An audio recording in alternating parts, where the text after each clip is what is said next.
Okey, hari ni jom kita kupas satu topik yang sangat penting, Indeks Persepsi Rasuah Malaysia ataupun CPI. Apa benda sebenarnya indeks ni dan kenapa kita patut ambil tahu?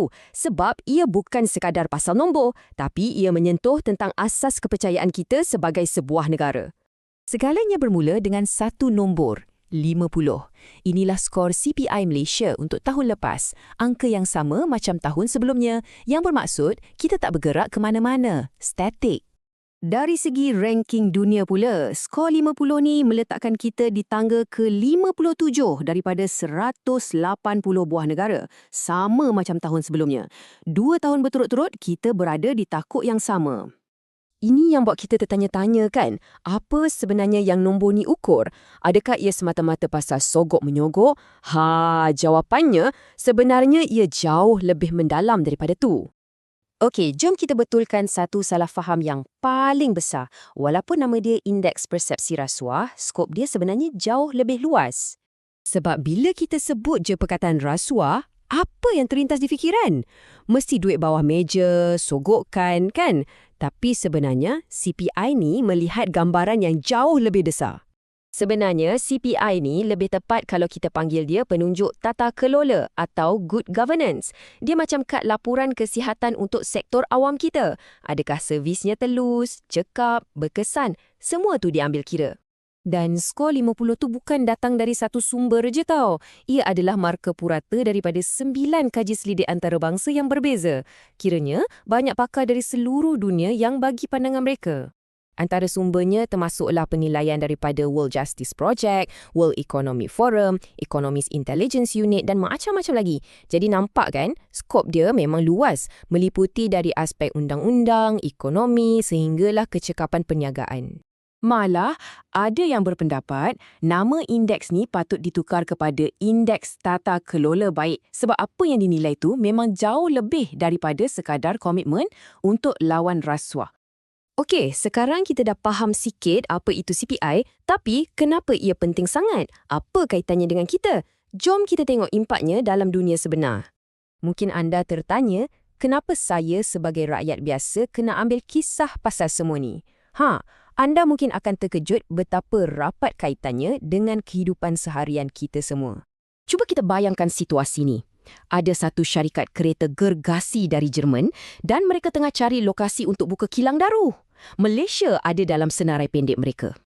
Sebelum mereka labuhkan duit berbilion-bilion ringgit, mestilah mereka akan buat kerja rumah kan? Mereka akan tengok politik negara ni stabil tak? Sistem cukai telus tak? Kalau nak berurusan dengan kerajaan, cepat ke lambat? Dan semestinya, negara ni serius ke tak nak lawan rasuah? Semua ni adalah elemen tata kelola gaib. Jadi, tata kelolaan yang baik ni ibarat karpet merah yang kita bentangkan untuk pelabur. Bila mereka yakin nak datang, mereka bukan sekadar bawa masuk duit. Mereka bawa peluang pekerjaan, teknologi baru dan merancangkan ekonomi tempatan untuk kita semua. Itu impak dia. Soalannya sekarang, macam mana kita nak perbaiki keadaan ni? Ada satu rangka kerja yang dicadangkan dan ia agak mudah untuk kita faham dan ingat. Pertama sekali, kena faham yang ini bukan kerja satu agensi sahaja. Ia memerlukan pendekatan keseluruhan kerajaan atau whole of government. Maksudnya, semua jentera kerajaan kena bergerak seiring dengan matlamat yang sama. Dan formulanya, ingat je perkataan TREE, macam pokok. T untuk transparency atau ketelusan, R untuk reinforce accountability atau memperkukuh kebertanggungjawaban, E yang pertama untuk efficiency atau kecekapan, dan E yang kedua untuk effectiveness atau keberkesanan. Inilah 4 tiang utama untuk ketelusan dan kebertanggungjawatan. Antara contoh inisiatifnya ialah Rang Undang-Undang Kebebasan Maklumat supaya rakyat boleh akses data kerajaan. Kemudian kita ada Akta Keuangan Awam dan juga NEXI yang semuanya bertujuan untuk pastikan setiap sen duit negara dibelanjakan dengan betul. Bagi kecekapan dan keberkesanan pula, contohnya ialah usaha untuk mengurangkan karenah birokrasi supaya urusan jadi lebih pantas. Pada masa yang sama, meminda Akta Pelindungan Pemberi Maklumat juga sangat kritikal untuk melindungi mereka yang berani tampil mendedahkan salah laku. Akhir sekali, jom kita lihat gambaran besarnya.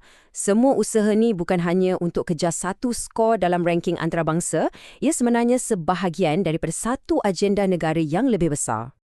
Kalau kita tengok negara-negara di kedudukan teratas macam Denmark atau New Zealand, apa persamaan mereka? Mereka secara konsisten mengamalkan prinsip-prinsip TREE ini. Hasilnya, pelaburan masuk tak henti-henti dan ekonomi mereka terus maju. Ini dah tunjukkan jalan yang jelas untuk kita. Jadi, apa yang kita perlu sedar ialah usaha ini bukanlah sekadar nak perbaiki kedudukan kita dalam carta dunia. Matlamat utamanya adalah untuk membina satu asas kepercayaan yang kukuh, kepercayaan rakyat kepada kerajaan dan kepercayaan dunia kepada Malaysia sebagai sebuah negara yang stabil dan berintegriti. Jadi, saya nak tinggalkan anda dengan satu persoalan untuk difikirkan. Kalau kita jadikan tata kelola yang baik ini sebagai akar umbi negara kita, cuba bayangkan masa depan macam mana yang bakal kita tuai bersama.